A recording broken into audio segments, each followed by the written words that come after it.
बात इस बारे में कि क्रिप्टो पर सरकारी कवायद कितना रंग लाएगी और आभासी मुद्रा पर प्रत्यक्ष नियंत्रण करना कितना और क्यों कठिन है। देश में क्रिप्टो करेंसी की बाढ़ जैसी बढ़त को रोकने का बूता सरकार और उसकी मशीनरी में नहीं है। ये बात सरकार भी अच्छी तरह से जानती है, पर इसे बिल्कुल आवारा और आजाद छोड़ देने से भी सरकार को कोई फायदा नहीं होने वाला है, बल्कि इससे उसकी जो छवि है वो खराब होगी और साथ ही साथ देश और जो निवेशक हैं उनको नुकसान पहुंचने की आशंका है, खतरा है। ये बात तो लगभग तय है। सो सरकार ने बीच का रास्ता अख्तियार किया।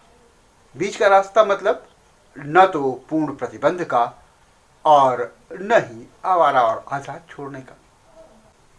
2 साल पहले क्रिप्टो करेंसी को बिल्कुल बैन कर देने का दम भरने वाली जो सरकार है, अब एक तरह से ये जो रवैया है उसका यू टर्न है।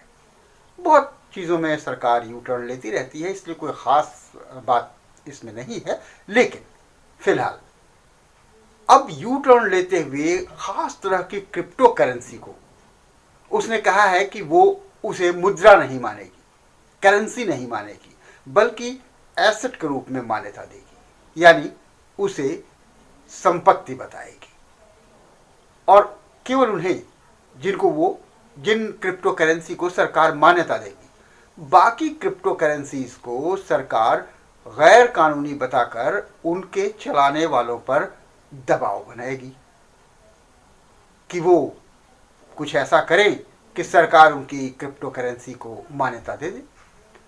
इस बीच अगले बरस अपना केंद्रीय बैंक यानी भारतीय रिजर्व बैंक अपनी एक अलग डिजिटल मुद्रा लेकर के आने वाला है, करेगा। ये crypto currency central bank digital currency यानी सीबीडीसी होगी।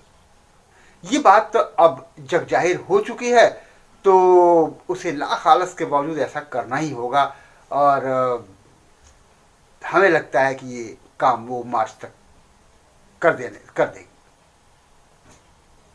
जहां बाकी क्रिप्टो करेंसीज लावारिस हैं, उनकी गारंटी लेने वाला कोई नहीं है, अपनी क्रिप्टो करेंसी की गारंटी का जिम्मा रिजर्व बैंक लेगा। जाहिर है उसके द्वारा लाई गई ये करेंसी है, भले वो क्रिप्टो में ही क्यों ना हो, जिम्मा तो लेना ही होगा।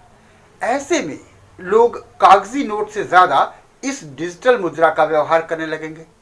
फिलहाल अब इस बात को परे रखते हैं, ये हमारा विषय इस बार का नहीं है। अपने देश में डिजिटल करेंसी कैसे आएगी, सरकारी क्रिप्टो करेंसी किस तरह चलने लगेगी, फिर इन नोटों का, इन सिक्कों का क्या होगा, इस पर अगर आपको वीडियो देखना है तो डिस्क्रिप्शन में जाकर के देख सकते हैं। हमने वहाँ पर लिंक दे रखा है और ये काफ़ी जानकारी भरा वीडियो है, आप चाहें तो वहाँ देखें और ऊपर आई बटन में भी इसका लिंक है। तो अभी जानते हैं कि क्रिप्टो करेंसी पर सरकार के नए रुख के बारे में, जिसके तहत वो क्रिप्टो करेंसी पर नियंत्रण लगाना चाहती है, अपने काबू में रखना चाहती है। तो इस क्रिप्टो करेंसी को काबू करने के लिए सरकार जो कायदे कानून बना रही है, नियम बना रही है, इससे उसको किस तरह के फायदे हैं और वो किस तरह के फायदे के गुंताड़े में है, क्या वो अपने मंसूबों में कामयाब होगी? अगर होगी तो किस हद तक और कैसे होगी?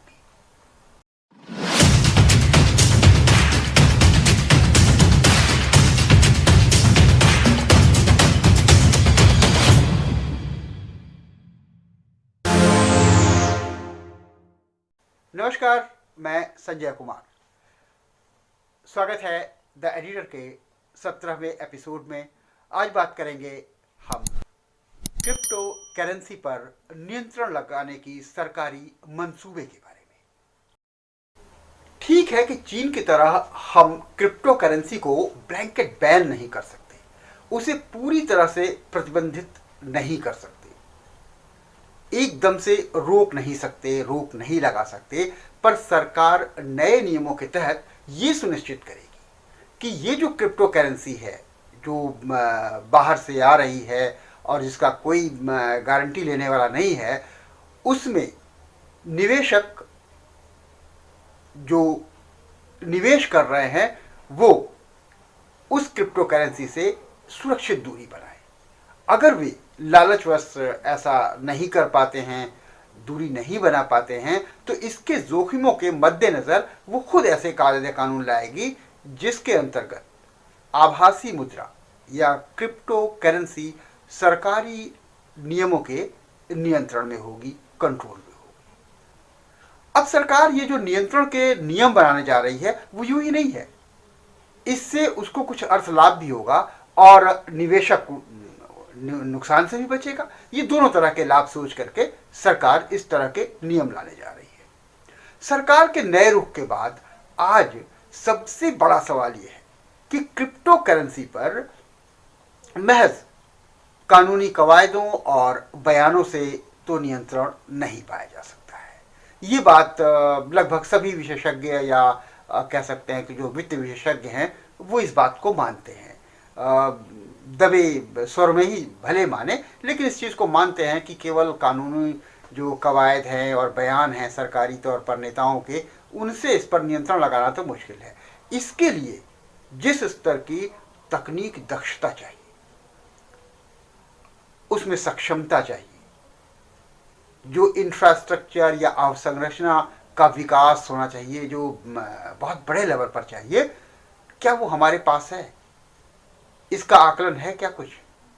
कोई आंकड़ा है कि किस तरह की अवसंरचना होनी चाहिए और किस स्तर तक की है हमारे पास जो हम क्रिप्टो करेंसी को रोक सकें या नियंत्रित कर सकें? तो हम बिना ठोस तैयारी के महज दिखावे के लिए तो ऐसा नहीं करने जा रहे हैं कि जिससे लगे कि नहीं सरकार बहुत सतर्क है और उसके वो ये नियंत्रण में लेना चाहती है, लेकिन दरअसल ये केवल ऊपर ऊपर कानूनी जैसी चीज़ें जामा पहना दिया जाए और कुछ हो नहीं। करीब 2 साल पहले सरकार क्रिप्टो करेंसी पर बैन लगाने का इरादा रखती थी। क्रिप्टो करेंसी को लेकर के पूर्व वित्त सचिव सुभाष गर्ग की अध्यक्षता में उसने एक एक्सपर्ट कमेटी बनाई। उस कमेटी ने काफ़ी खोजबीन की और बहुत अध्ययन किया और उसने कहा कि साहब इस पर तो बिल्कुल पूर्ण प्रतिबंध लगा देना चाहिए। उसने इसके कारण भी बताए और सरकार मुतमईन थी, सरकार राजी थी। उसने ये तय कर लिया कि जो ये कमेटी सिफारिश कर रही है बिल्कुल सही कर रही है और इसको पूरे मन से लागू किया जाएगा। लेकिन अब बस 2 साल 1.5 साल के बाद सरकार का मानना है कि कमेटी की जो सिफारिशें हैं वो पुरानी हो चुकी हैं, अब नए सिरे से सोचा जाना चाहिए। महज 1.5 साल के भीतर कमेटी की सिफारिशें पुरानी हो गई। बेशक ये उसका यू टर्न है, इसमें कोई शक नहीं है, लेकिन भारत ही नहीं संसार के बहुतेरे देश अब ये स्वीकारने लगे हैं कि ये जो क्रिप्टो करेंसी है वो भविष्य की मुद्रा है और आगे चलकर इसके व्यापक प्रचलन को देखते हुए इस पर रोक लगाना या इसके प्रभाव को नकारना शुतुरमुर्गी कोशिश होगी। संकट को देख करके रेत में सर छुपाने जैसी बात होगी।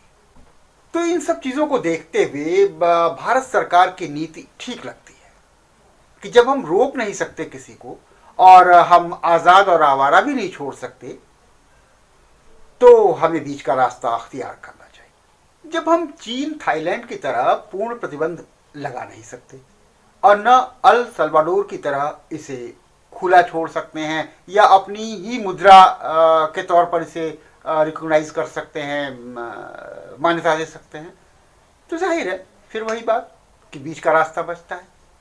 अलग बात है कि अब भी बहुत से वित्त विशेषज्ञ और संस्थान, आरबीआई को ही ले लीजिए, वो इस रवैये से खुश नहीं है भीतर से। बहुमत के दम पर सरकार ये कानून बनवा ही लेगी। क्रिप्टो करेंसी से संबंधित कानून बन जाने के बाद जब इसमें निवेश करेंगे लोग, तो उससे होने वाले लाभ को या उससे होने वाली आय को यह प्रत्यक्ष या प्रत्यक्ष करों के दायरों में भी लाया जा सकेगा। अगर लाया जा सके तो फिर तो सरकार को बहुत मोटा राजस्व मिलेगा, बहुत रेवेन्यू मिलेगा। पर एक सवाल यहाँ पर है, और बड़ा सवाल है ये कि क्या कानून बना देने भर से सरकार का उद्देश्य पूरा हो जाएगा? सरकार मोटा रेवेन्यू कमाने लगेगी, बहुत सी क्रिप्टो करेंसीज पर प्रभावी रोक लग जाएगी। इसके लिए यह भी देखना होगा कि सरकारी फैसला तकनीकी तौर पर कितना व्यवहारिक, कारगर, कारआमद, फूल प्रूफ या निरापद है। सही बात तो यह है कि ये नॉर्मल बैंकिंग, एक जो सामान्य इन्वेस्टमेंट है, या फिर कह लें कि स्टॉक बाजार सरीखा वित्तीय मामला नहीं है। भले ये मामला निवेश का हो, लेकिन फिर भी, बल्कि ये मामला तो डिजिटल इनक्रिप्शन या कूटलेख जिसे कहते हैं हिंदी में, इनक्रिप्शन और ब्लॉकचेन तकनीक से जुड़ा हुआ बेहद जटिल और संवेदनशील जो है मामला है। बहुत गंभीर टेक्निकल मसला है। इस पर नियंत्रण कागजों और बयानों से या फिर कुछ लोगों की कवायदों से मुमकिन नहीं है। इस पर नियंत्रण तो खास तकनीक के जरिए ही होगा, क्योंकि मामला ही टेक्निकल है। क्रिप्टो करेंसी में निवेश के मामले में कोई भी व्यक्ति कहीं से भी, संसार में कहीं भी बैठा हुआ हो, वो कहीं से भी खुद या जो निजी एक्सचेंज हैं क्रिप्टो करेंसीज के, उनके जरिए निवेश कर सकता है। क्या सरकार ने क्रिप्टो करेंसी के कंट्रोल और निगरानी की उचित तकनीक व्यवस्था की है, जो ये बता दे कि कौन सा व्यक्ति संसार के किस कोने में बैठ करके कहां पर निवेश कर रहा है? किसी भी देश या उसके सेंट्रल बैंक की इस क्रिप्टो करेंसी, इस मुद्रा पर, इस आभासी मुद्रा पर कोई नियंत्रण नहीं है। कोई भी बैंक इस पर अपनी कोई गारंटी नहीं देता, न लेता है।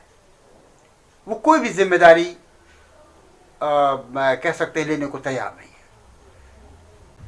जब कोई बैंक नहीं किसी देश का, जिसका कोई तंत्र हो, तो आखिर नियंत्रण किस पर करेंगे? शेयर मार्केट में ट्रेड करने के लिए निवेशक को अपना परिचय देना होता है, जबकि क्रिप्टो में निवेश करने के लिए किसी तरह की कोई कागजी कार्यवाही की जरूरत नहीं। ये खुला बाजार है।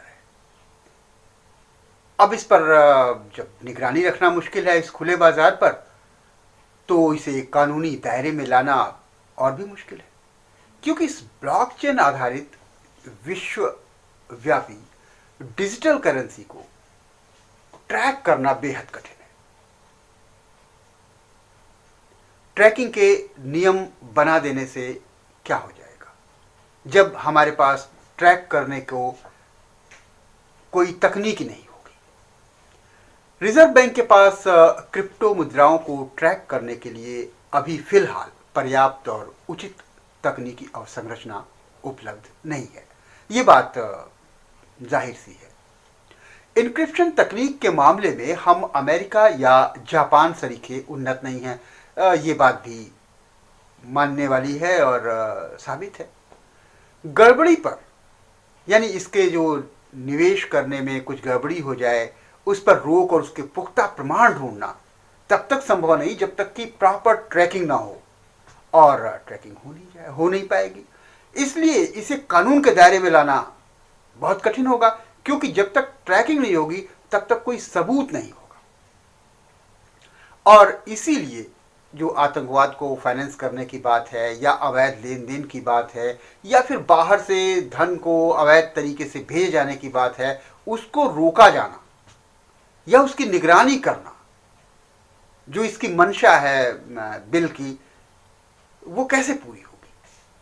सरकार को चाहिए कि पहले क्रिप्टो करेंसी को कानूनी दायरे में ले चुके जो एस्टोनिया है, बेलारूस है या स्विट्जरलैंड है, यही नहीं माल्टा जैसा देश है, छोटा देश है, उसका अध्ययन करे कि वहाँ क्या परेशानियाँ आई थी और कैसे उन लोगों ने लागू किया, वो किस हद तक सफल रहे हैं और किस हद तक असफल रहे हैं, और हमें उनसे क्या सीखना चाहिए। इसके लिए उसको अध्ययन करना चाहिए। इस वैश्विक जो करेंसी है, क्रिप्टो करेंसी है, इसके बारे में WTO जैसे संगठन हैं या वर्ल्ड बैंक जैसे संस्थान हैं, उनसे भी संस्थाओं से बात करनी चाहिए। लेकिन फिलहाल ऐसी तो कोई सूचना नहीं है कि सरकार ने इनसे कोई बात की है और उस बात करने के बाद ये चीज़ें करने जा रही है। सरकार property gain tax, collection on source, income tax और दूसरे टैक्सेशन की प्रोसेस पर नए सिरे से सोचे। उस पर इसे विचार करना होगा कि इसे किस तरह के इसके दायरे में इसमें लाया जाए। पिछले तरीके से नहीं होगा जो नोट वाला व्यवस्था है। कयास ये है कि क्रिप्टो करेंसी से होने लाभ पर 40% से अधिक का टैक्स सरकार वसूल सकती है। तब तो तेल की तरह इस पर भी मोटा मुनाफा कूट सकती है सरकार। लेकिन ये ख्याली पुलाव ही रह जाएगा अगर तकनीकी तौर पर वो बहुत सबल नहीं होती है। सभी बैंकों को ब्लॉकचेन टेक्निक पर जाना ही होगा अगर ऐसा करना है, और टेक्नोलॉजी फर्म्स इसके लिए तैयार नहीं है। खाली बिल लाने से इसीलिए कुछ नहीं होगा, काम करना पड़ेगा। मौजूदा हालात में तो क्रिप्टो करेंसी पर प्रभावी लगाम सरकार के बस की नहीं दिखती है, लेकिन भविष्य में वे ऐसा अवश्य कर सकेगी, इसका यकीन आप समझ जाइए। क्योंकि हम तकनीक के मामले में ठीक है, अमेरिका और जापान के मामले में, इंक्रिप्शन टेक्निक के मामले में उतनी बराबरी ना करें, लेकिन हम बहुत पीछे नहीं हैं। तो वो तकनीक हमें मुहैया हो जाएगी आज नहीं तो कल। तो सोच सकते हैं कि सरकार भविष्य में ज़रूर इसको नियंत्रित कर पाएगी, रोक तो नहीं पाएगी लेकिन नियंत्रित कर पाएगी। अच्छी बात यह है कि इस डिजिटल डेंजर के खिलाफ अभी से हमारी सरकार ने तैयारियां शुरू कर दी हैं। तो इस एपिसोड में इतना ही। किसी दूसरे मुद्दे के साथ मिलेंगे अगली बार। संजय कुमार को दीजिए इजाज़त। नमस्कार।